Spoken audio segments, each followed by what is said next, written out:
Sumpah Amukti Palapa yang diucapkan Gajah Mada tidak lain adalah sebuah tekad untuk mewujudkan doktrin Cakrawala Mandala yang dideklarasikan oleh Prabu Kertanegara dari Singasari. Gagasan besar dari doktrin ini adalah menyatukan seluruh wilayah Nusantara dalam menghadapi perang hegemoni dua kekuatan besar yang mengancam wilayah-wilayah di Nusantara, yakni Kekaisaran Mongol di daratan Cina dan Kemaharajaan Chola di India. Perairan Nusantara yang menjadi lalu lintas kapal-kapal lintas benua, serta wilayah-wilayahnya yang terdiri dari berbagai kepulauan, jika tidak bersatu membuat wilayah ini sangat mudah untuk ditaklukkan. Serangan kerajaan Chola dari India kepada Sriwijaya yang menyebabkan keruntuhan kerajaan besar itu menjadi pelajaran penting betapa rapuhnya bangsa-bangsa di Nusantara jika hanya berdiri sendiri-sendiri. Singasari telah merintis upaya menyatukan Nusantara melalui ekspedisi Pamalayu pertama dan kedua. Ekspedisi ini telah berhasil menyatukan kerajaan-kerajaan di pesisir barat Pulau Kalimantan, Semenanjung Malaya, dan Pulau Sumatera. Namun, ironisnya ketika Singasari mengirim sejumlah besar kekuatan militernya ke luar negeri, pertahanan di dalam negeri menjadi lemah. Dan ketika terjadi pemberontakan di dalam negeri, kekuasaan Singasari runtuh. Majapahit yang merupakan kelanjutan dari kerajaan Singasari kembali melanjutkan gagasan menyatukan Nusantara di bawah pemerintahan Tribuana Tunggadewi, kemudian dilanjutkan oleh Hayam Wuruk dengan seorang Mahapati yang sangat legendaris, yaitu Gajah Mada. Majapahit berhasil menjadikan Nusantara sebagai kekuatan besar yang disegani dunia. Ancaman Mongol untuk menyerang kembali setelah serangan pertama ke Pulau Jawa berhasil dipecundangi oleh Majapahit tidak pernah terwujud lagi. Begitu pula Chola yang kehilangan kekuasaan di bekas kerajaan Sriwijaya tidak pernah kembali lagi. Hal itu membuktikan bahwa Majapahit telah menjadi kekuatan yang disegani di kawasan Asia. Menyatukan wilayah-wilayah di Nusantara tidak cukup dengan mengandalkan kekuatan militer saja, namun diperlukan juga keahlian seni dalam berdiplomasi. Gajah Mada bukan hanya ahli militer, namun juga seorang pemikir dan piawai dalam berdiplomasi. Ada legenda yang hidup di kalangan masyarakat Dayak di Kalimantan Barat mengisahkan bahwa di tempat itu Gajah Mada nyaris kehilangan seluruh pasukannya berhadapan dengan pasukan suku Dayak. Namun dengan keahlian diplomasinya, Patih Gumantar, raja suku Dayak dari kerajaan Bangkulir Rajang, justru menjadi sekutunya. Bagaimana kisahnya? Simak video ini hingga selesai.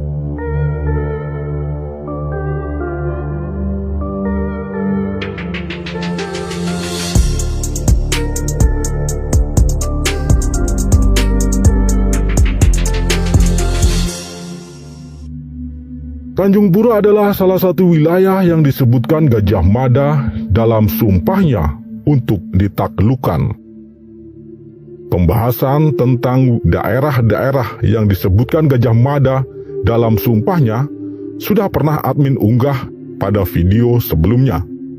Jika Anda berminat, silakan Anda cari di channel ini unggahan dengan judul Gajah Mada Antara Sumpah Palapa dan Wanita.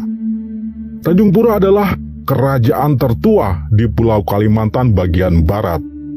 Kita tidak berbicara tentang Kutai Martadipura yang ada di Kalimantan Timur.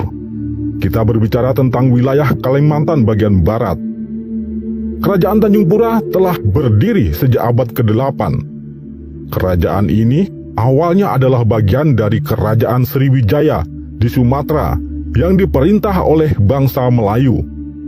Namun pasca runtuhnya Sriwijaya, Tanjung Pura menjadi bawahan kerajaan Singasari pada masa Prabu Kertanegara. Pada masa menjadi bawahan Kediri, Tanjung Pura bernama Bakulapura. Bakula dalam bahasa Sansekerta berarti Tanjung. Namun, pasca runtuhnya Singasari, Tanjung Pura menjadi kerajaan yang otonom. Tanjung Pura semula berpusat di negeri baru yang juga disebut Tanah Kayong atau Ketapang saat ini. Namun, dalam sejarahnya, Tanjung Pura pernah beberapa kali memindahkan pusat pemerintahannya untuk menghindari serangan perompak bajak laut dan serangan dari kerajaan-kerajaan lain. Tanjung Pura hanyalah salah satu dari banyak kerajaan yang ada di Pulau Kalimantan. Ketika Gajah Mada menyebutkan Tanjung Pura sebagai salah satu wilayah yang akan ditaklukkannya dalam sumpahnya, yang dia maksudkan adalah seluruh Pulau Kalimantan. Tanjung Pura atau Tanjung Nagara adalah sebutan Pulau Kalimantan pada masa Majapahit. Nagarakertagama mencatat negara-negara di Nusa Tanjung Negara adalah Kapuas Katingan, Sampit, Kota Lingga, Kota Waringin, Sambas, Lawai, Kandangan, Landa Samadang, Tirem, Sedu, Barune, Kalka, Saludung, Solot, Pasir Barito, Sawaku, Tabalung, Tanjung Kute, dan Malano adalah yang terpenting dari negara-negara di Nusa Tanjung Pura. Tampaknya kerajaan Tanjung Pura membawahi kerajaan-kerajaan lain yang disebutkan di dalam naskah Nagarakertagama tersebut. Maka dengan menundukkan Tanjung Pura, dengan sendirinya kerajaan-kerajaan bawahannya pun ikut tunduk. Ada dua kerajaan suku Dayak yang tidak tercatat di dalam Nagarakertagama, yakni Kerajaan Nansarunai di Amuntai, Kalimantan Selatan, dan Kerajaan Bahanapura di Mempawah, Kalimantan Barat. Tidak tercatatnya kedua kerajaan ini kemungkinan keduanya tidak tunduk pada Kerajaan Tanjung Pura. Video ini akan menyorot riwayat kedua kerajaan tersebut ketika berinteraksi dengan pasukan Majapahit. Menundukkan Tanjung Pura bukanlah hal yang sulit bagi Majapahit, sebab kerajaan itu pernah menjadi bagian dari kekuasaan Singasari pada masa Prabu Kertanegara. Perkawinan antar bangsawan kedua kerajaan itu juga telah melahirkan bangsawan-bangsawan berdarah campuran. Maka, untuk menundukkan Tanjung Pura, tidak diperlukan operasi militer, cukup dengan jalan diplomasi. Namun, terhadap beberapa wilayah yang tidak tunduk kepada Tanjung Pura, operasi militer dilancarkan untuk menaklukkannya. Tanjung Pura dipilih Majapahit sebagai pusat pangkalan armada militernya, sekaligus sebagai ibu kota bagi kerajaan-kerajaan taklukan Majapahit di pulau tersebut. Namun, pada perkembangan selanjutnya, Pulau Kalimantan dibagi menjadi 3 mandala atau 3 wilayah, yakni Mandala Tanjung Pura atau Sukadana untuk wilayah barat, Mandala Nusa Kencana atau Banjarmasin untuk wilayah selatan, dan Mandala Borneo atau Brunei untuk wilayah utara. Penaklukan Majapahit kepada kerajaan-kerajaan lain menurut Profesor Slamet Mulyana tidak sama dengan pengertian kolonialisme pada abad modern. Majapahit tidak memeras kerajaan-kerajaan bawahannya untuk mendapatkan komoditas dan upeti secara berlebihan. Upeti hanya sebagai syarat pengakuan terhadap kekuasaan Majapahit. Hal itu sejalan dengan catatan berita Tiongkok pada masa dinasti Ming yang mencatat bahwa di wilayah Buni yang dimaksudkan adalah Borneo atau Pulau Kalimantan, rajanya setiap tahun mempersembahkan 40 kati kapur barus kepada Raja Jawa. 40 kati kapur barus sama dengan 24 kg. Tentu untuk kapur barus 24 kg bukanlah sebuah nilai yang berarti. Persembahan upeti itu hanya sebagai tanda kesetiaan dan pengakuan sebagai wilayah bawahan Majapahit. Gajah Mada melakukan operasi militer kepada wilayah-wilayah yang tidak tunduk kepada Tanjung Pura. Mulailah ia mengirim pasukan untuk menyerbu Kayu Tangi. Kayu Tangi adalah sebuah kota di tepian Sungai Martapura di Kalimantan Selatan. Sebelum mendapatkan serangan dari Majapahit, menurut Cilik Riwut, Kayu Tangi adalah pusat kehidupan sosial dan politik suku Dayak. Wilayah ini sebenarnya masih bagian dari kekuasaan Tanjung Pura, namun tampaknya tidak mau tunduk kepada Tanjung Pura, sehingga menjadi sasaran pertama serbuan Majapahit. Melalui operasi militer, pasukan Majapahit berhasil menguasai wilayah Kayu Tangi. Karena serbuan itu, orang-orang Dayak menyingkir dari wilayah tersebut. Sementara orang-orang Melayu yang berasal dari Sriwijaya, yang juga telah lama menetap di situ, tetap tinggal dan mengakui kekuasaan Majapahit. Orang-orang Melayu yang telah lama menetap di wilayah tersebut, serta telah kawin-mawin dengan orang-orang pribumi, yakni suku Dayak, melahirkan keturunan campuran yang kemudian disebut sebagai suku Banjar. Orang-orang Banjar inilah yang kemudian mendirikan kerajaan di Kayu Tangi dengan nama Kerajaan Banjar di bawah hegemoni Majapahit. Diserbunya Kayu Tangi oleh pasukan Majapahit membuat suku Dayak terpencar ke pedalaman. Cilik Riwut menyebutkan bahwa terpencarnya orang-orang Dayak pada saat peristiwa Kayu Tangi melahirkan sub-sub suku Dayak yang ada di Kalimantan Selatan dan Kalimantan Tengah saat ini. Mereka adalah Dayak Ot Danum, Dayak Maanyan, Dayak Bakumpai, Dayak Dusun, Dayak Ngaju, dan sub-sub suku Dayak lainnya yang asal muasalnya adalah satu suku, yakni Dayak Ot Danum. Terdesaknya ke daerah pedalaman itu pula yang menyebabkan suku Dayak pelan-pelan meninggalkan keahlian bahari yang sebelumnya menjadi bagian dari kehidupan mereka sehari-hari. Cilik Riwut menyebutkan peristiwa penyerbuan Kayu Tangi oleh Majapahit telah terjadi pada tahun 1350 Masehi.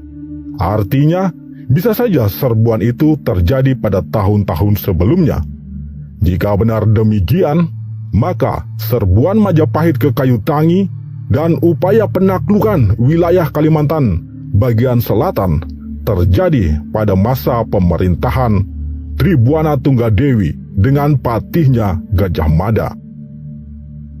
Dari Kayu Tangi, sebagian orang-orang Dayak yang ada menyingkir ke Amuntai. Kelompok ini kemudian dikenal dengan nama Dayak Maanyan. Di tempat itu, orang-orang Dayak Maanyan mendirikan kerajaan yang bernama Nansarunai. Kerajaan Nansarunai terletak di pertemuan tiga sungai besar, yakni Sungai Tabalong, Sungai Negara, dan Sungai Balangan.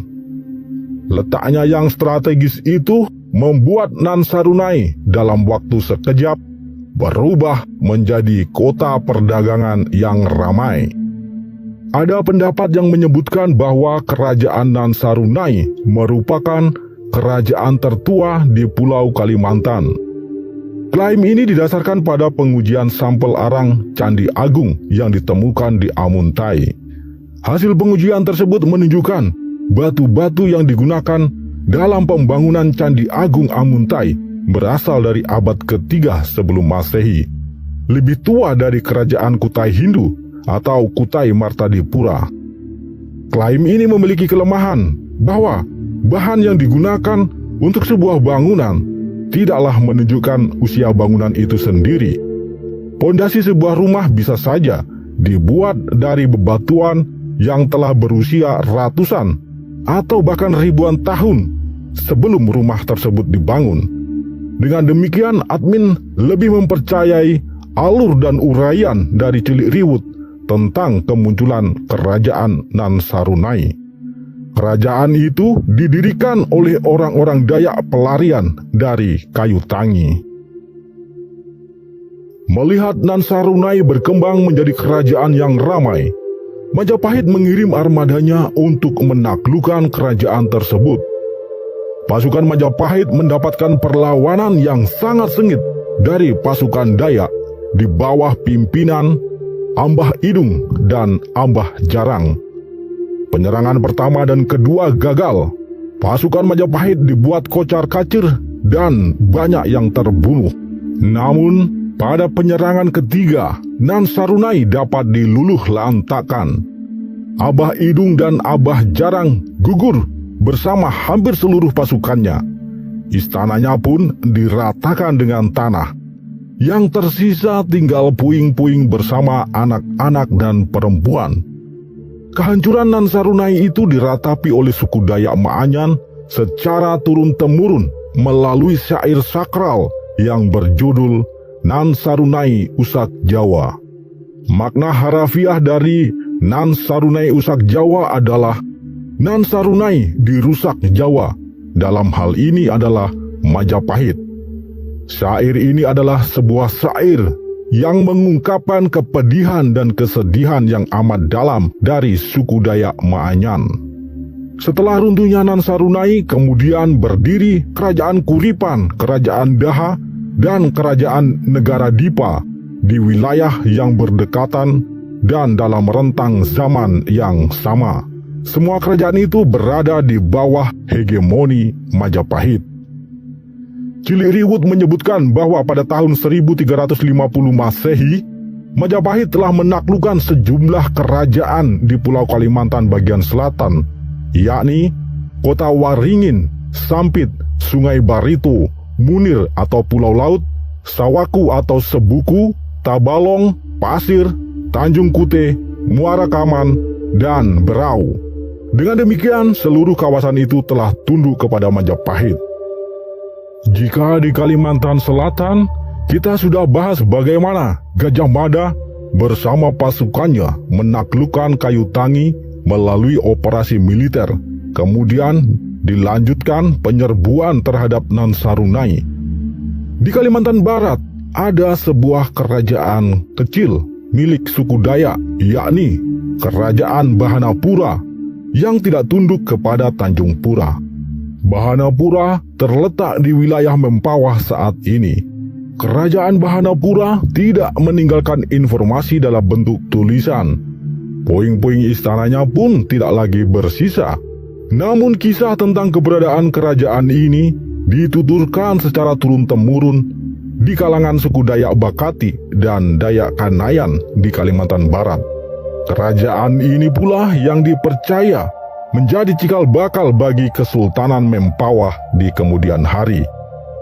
Ada sebuah legenda yang dituturkan turun-temurun di kalangan suku Dayak Bakati dan Dayak Kanayan yang mengisahkan peristiwa penyerbuan pasukan Majapahit di bawah pimpinan Gajah Mada kepada Kerajaan Bahanapura.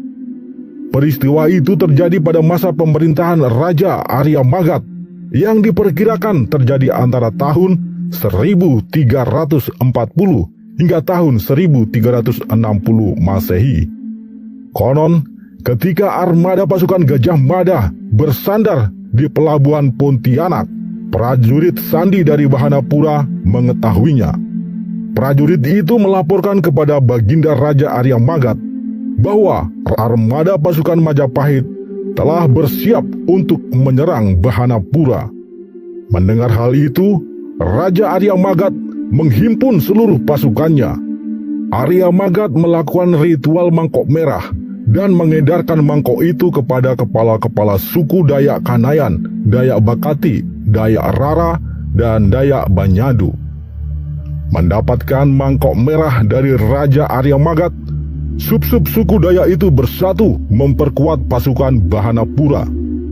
Begitu armada Majapahit mendarat melalui Sungai Mempawah dan bergerak menuju kota raja, teriakan dan pekikan misterius bersahut-sahutan dari balik hutan. Pasukan suku Dayak tidak hanya mengerahkan prajurit manusia, tetapi juga arwah para leluhur mereka yang juga ikut berperang. Pasukan arwah itu disebut Kamang Tariu dan Kamang Layu. Kamang Tariu bertugas merasuki prajurit-prajurit Dayak sehingga keberanian dan kemampuan tempurnya menjadi berlipat-lipat. Sedangkan Kamang Layo bertugas merasuki pasukan musuh sehingga menjadi lemas lunglai dan gemetaran kehilangan nyali. Pasukan Majapahit yang terkenal pemberani itu pun menjadi kehilangan nyali. Banyak dari antara mereka tiba-tiba pingsan secara misterius, sementara yang tersisa menjadi gemetaran dan pucat pasi. Gajah Mada kebingungan menghadapi situasi itu. Meskipun dalam keadaan bingung, Gajah Mada tidak pernah panik. Dia mencoba berpikir tenang dan mencari siasat untuk bisa lepas dari cengkeraman pasukan hantu dari suku Dayak yang disebut Kamang Layo.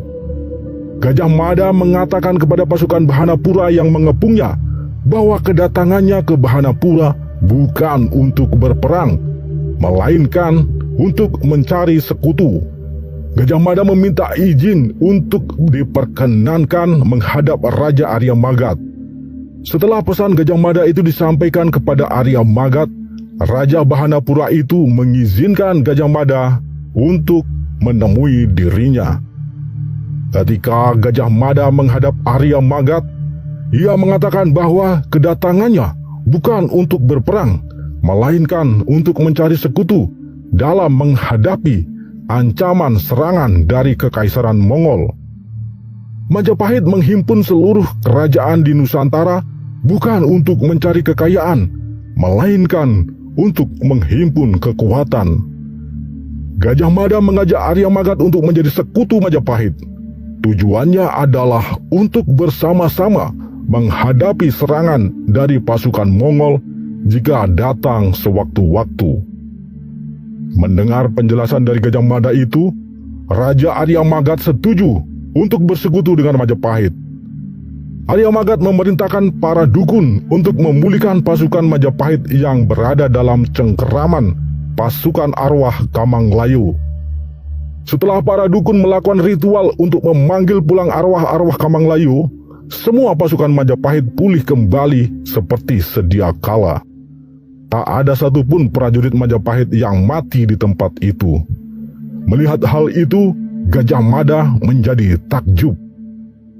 Gajah Mada kemudian meminta bantuan pasukan kepada Arya Magat untuk memperkuat pasukannya dalam menaklukkan Sarawak. Kemudian dilanjutkan penaklukan Thailand untuk dijadikan pangkalan militer menghadang ancaman pasukan Mongol. Ada versi yang menyebutkan bahwa Arya Magat kemudian pergi bersama Gajah Mada menaklukkan Brunei dan Thailand. Namun versi lainnya mengatakan bahwa Arya Magat tidak pergi bersama Gajah Mada, namun memberikan bantuan pasukan kepadanya. Sebagai bukti persekutuan dan perdamaian antara Arya Magat dengan Gajah Mada, Gajah Mada menghadiahi sebilah keris yang bernama keris Susuhunan kepada Arya Magat. Keris itu konon hingga kini masih disimpan oleh keturunan Arya Magat. Sepeninggal Gajah Mada dan pasukannya, Kerajaan Bahanapura berganti nama menjadi Kerajaan Bangkule Rajang, yang artinya nyawa raja. Raja Arya Magat juga mendapatkan julukan baru, yaitu Patih Gumantar, yang artinya dia yang telah membuat gemetar Patih Gajah Mada. Kisah tentang Patih Gumantar alias Arya Magat kemudian tersiar di kalangan kerajaan-kerajaan dan rumpun-rumpun suku Dayak lainnya.